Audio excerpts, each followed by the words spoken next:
Bom dia, turma! Tudo bem? Turma, hoje nós vamos continuar na nossa aula de instrumentação. Iremos para a parte 3. Portanto, os objetivos da aula de hoje serão os seguintes. A caracterização de um sistema básico de automação. Na sequência, a conceituação técnica sobre elementos sensores e os principais tipos de sensores a serem usados aí em sistemas industriais, né? E, por fim, reguladores e elementos finais de processo. Então, o sistema básico de automação é demonstrado na figura abaixo, né, ou simbolicamente o que seria um sistema de regulação, tá?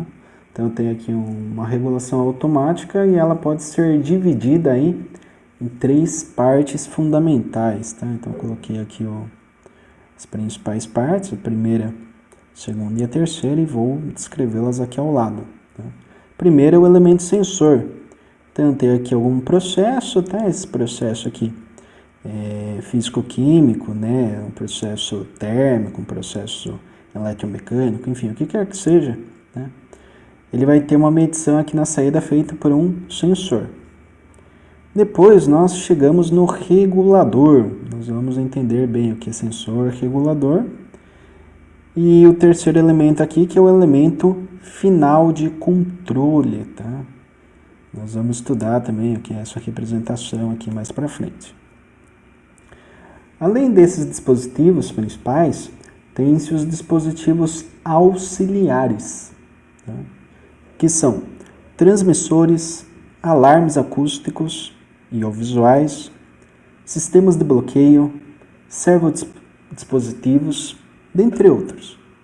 Então, temos os elementos que são os principais, que não podem faltar, e temos aí elementos auxiliares em diversos tipos de processos que temos aí na indústria.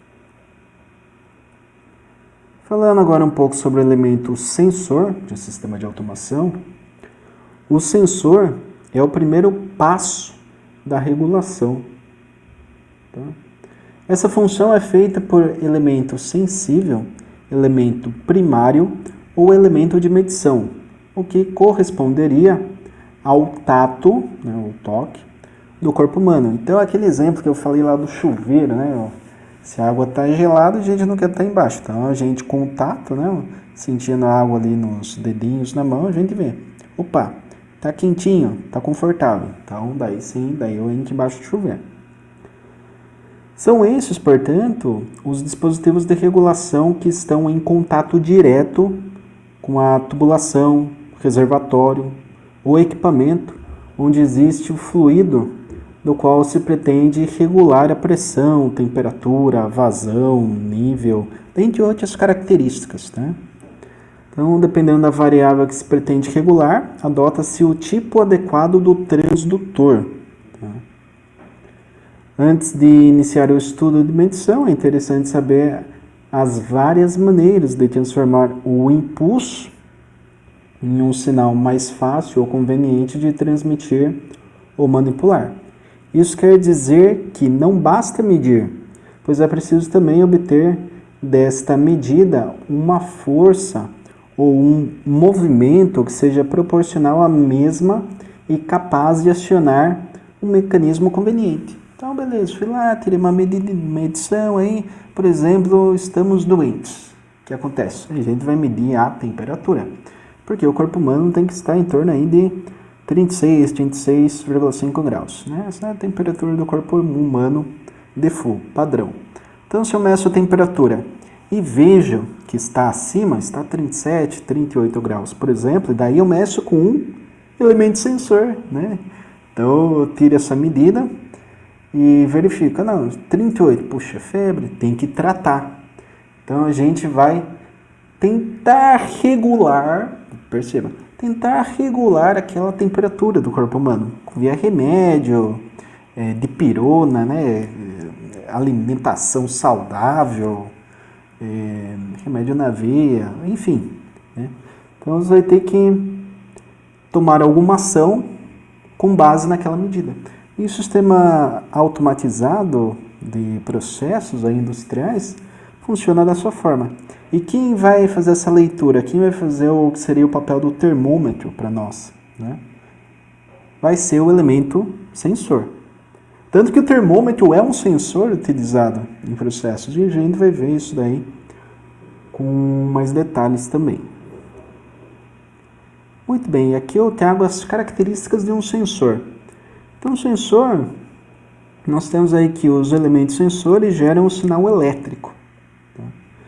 Em sua grande maioria, em função da variação física de um determinado fenômeno, conforme observado na figura ao lado. Então, nós temos aqui essa figura e diversos tipos de fenômenos, tá? Então, fenômeno luminoso, mecânico, térmico, temperatura é um fenômeno térmico, né? Elétrico mesmo, magnético, químico, enfim. Temos aqui grandezas físicas, tá? Do universo físico aí da natureza.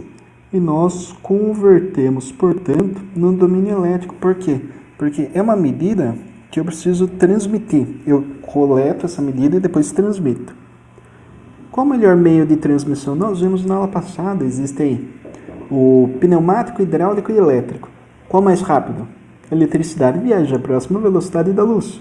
Então o domínio elétrico ele acaba sendo aí o mais utilizado para esse tipo de leitura, para esse tipo de equipamento.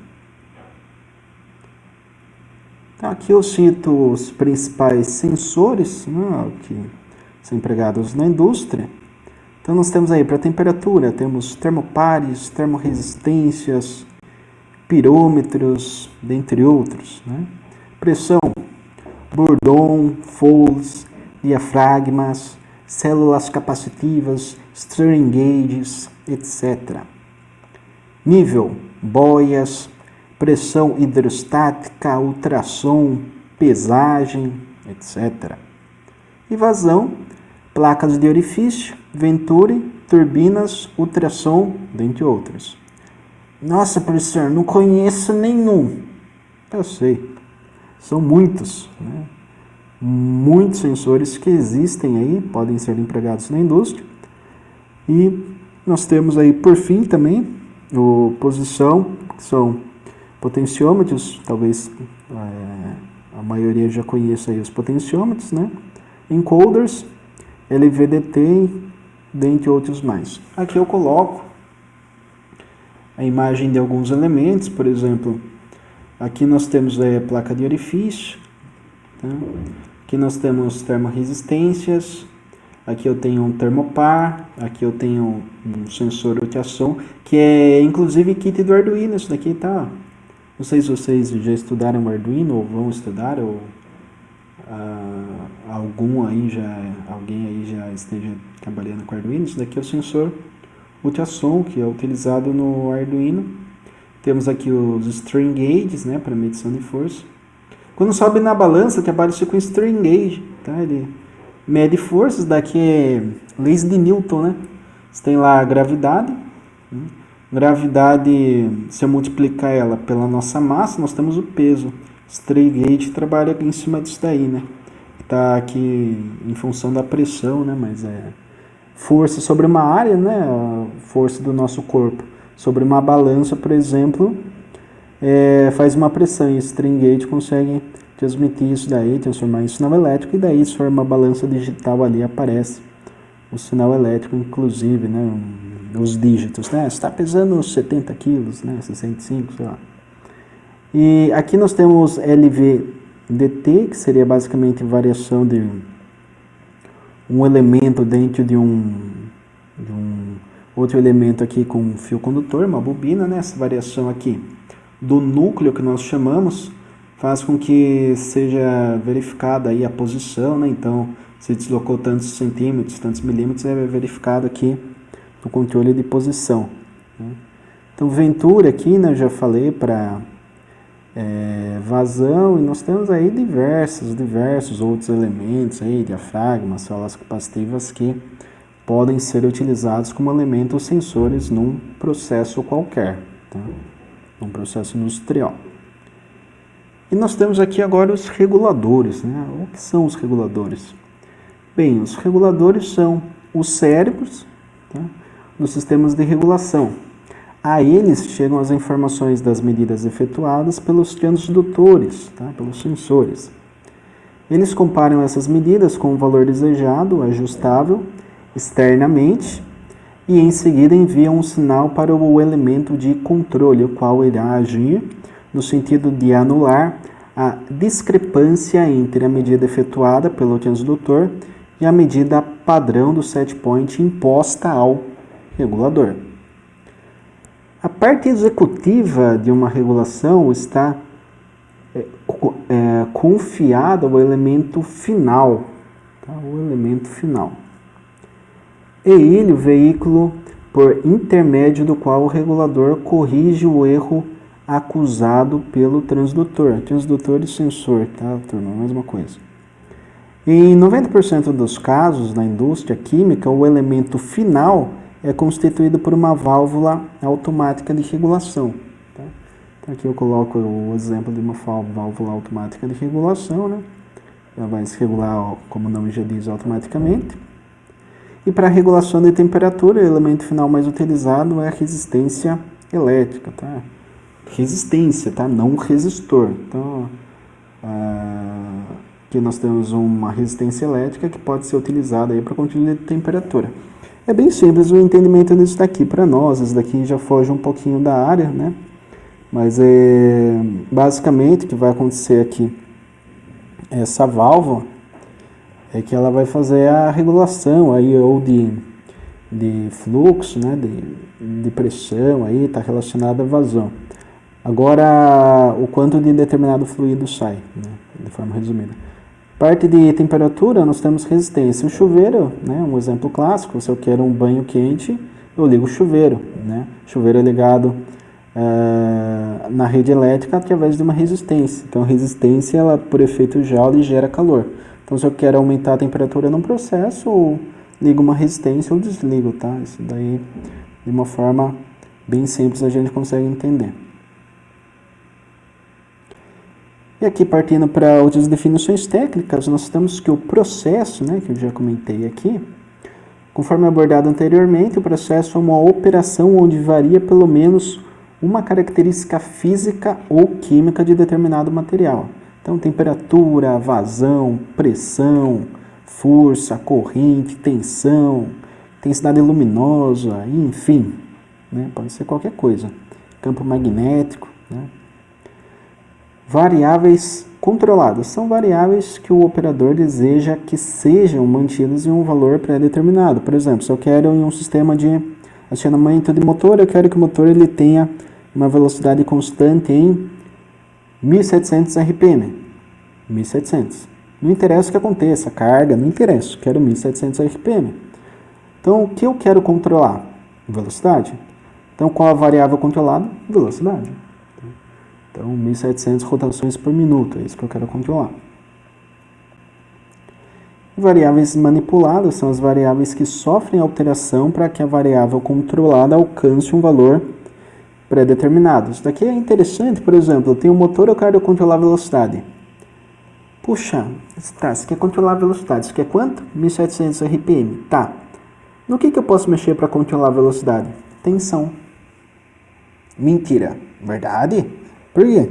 Porque eu vou manipular algumas variáveis que eu tenho ali, então eu tenho tensão, corrente, tenho potência, eu tenho ali rampa de crescimento e de decrescimento, no caso do inversor de frequência, eu tenho carga mecânica, né, torque. Eu posso manipular aí algumas variáveis para que a minha velocidade seja constante em 1700 RPM.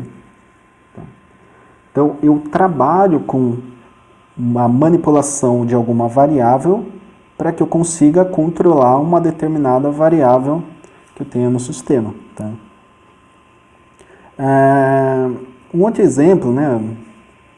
Ninguém dirige, né, por enquanto, mas no videogame todo mundo é piloto de Fórmula 1, né? Pensa assim, vocês estão lá no videogame, vocês querem controlar a velocidade do carrinho. Né? Muito bem, você quer que o carrinho acelere, tá? Acelere até atingir uma determinada velocidade. Então, o seu set point, seu ponto de referência, vamos pôr lá, num joguinho de corrida, 300 km por hora. Então, Qual variável você vai manipular para chegar nos 300 km por hora? O botãozinho do videogame, tá? Então você vai manipulando, vai modulando ali os botões do videogame até atingir aqueles 300 km por hora. Supondo que você tem que ficar em torno daquilo, então você vai mexendo nos botões, são as variáveis manipuladas, né? E efetivamente, né, vocês via mão, via dedinhos aí estarão manipulando ali o controle no videogame para chegar aí naquela velocidade. Então, esse conceito aqui de variável manipulada e controlada é isso, e o processo que a gente quer basicamente controlar aí, tá certo? A característica física ou química que a gente quer controlar. Beleza, turma? A aula de hoje a gente vai ficar por aqui, lembrando sempre que eu estou no chat, no Microsoft Teams, para qualquer dúvida, né, que vocês possam ter, podem mandar texto, áudio, foto, que vocês acharem pertinente aí. E nem subir os slides, tá? O professor sempre esquece, o professor está sobrecarregado nesse momento. Aulas à distância está sendo algo bem desafiador aí para todos, para vocês alunos, para nós professores, para equipe de gestão, coordenação, direção de escola, enfim. No estado inteiro, né? Não só no estado, Brasil e mundo, tá todo mundo perdidinho com essa questão aí da pandemia, mas eu espero aí que vocês possam ter um bom aproveitamento dessas aulas à distância. E perguntem, tá? Se tiver algum questionamento, perguntem, eu vou subir os slides o mais rápido possível para que vocês possam estar aí futuramente estudando, né, com essa base de dados. E sintam-se sempre à vontade aí para qualquer manifestação aí relacionada ao conteúdo lá no Microsoft Teams. Certo, turma? Grato a todos. Bons estudos. Até!